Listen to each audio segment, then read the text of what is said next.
আজকে আমি করে দেখাবো ছাগলের চিকন বুড়ি ভর্তা।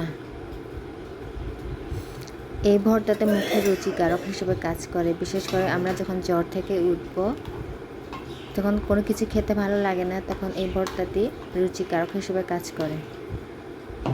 এখানে আমি আদা বাটা, রসুন বাটা, তারপর গোলমরিচ বাটা একসাথে দিয়ে দিলাম।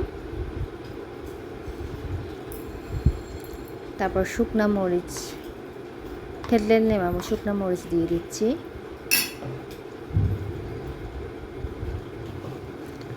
তারপর পেঁয়াজ কুচি দেব। এখানে আপনার ইচ্ছে মতো পেঁয়াজ কম বা বেশি দিতে পারেন, এতে কোনো সমস্যা নাই, যে যার রুচি মতন।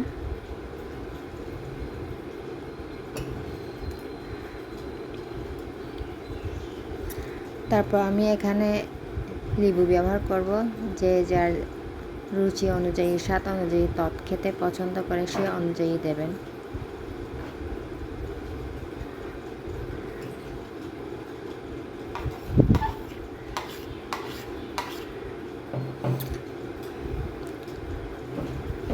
তারপর ভালো করে মেশাতে হবে।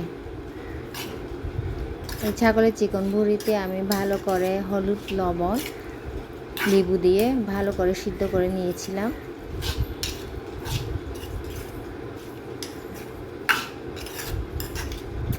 ভালোভাবে মেশাতে হবে। এখানে বাড়তি লবণ দেওয়ার প্রয়োজন নেই, কারণ সিদ্ধ করার সময় আমি অনেকগুলো লবণ দিয়ে দিয়েছি। তারপরেও চেখে আপনারা যে যার অনুযায়ী, স্বাদ অনুযায়ী দিতে পারেন। আমার এখানে পারফেক্ট হয়ে গেছে লবণটা।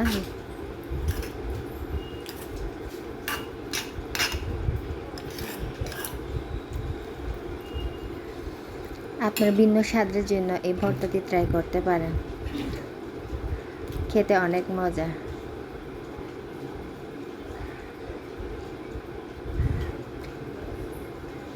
এই তো আমার হয়ে গেল ছাগলের চিকন ভুঁড়ি ভর্তা।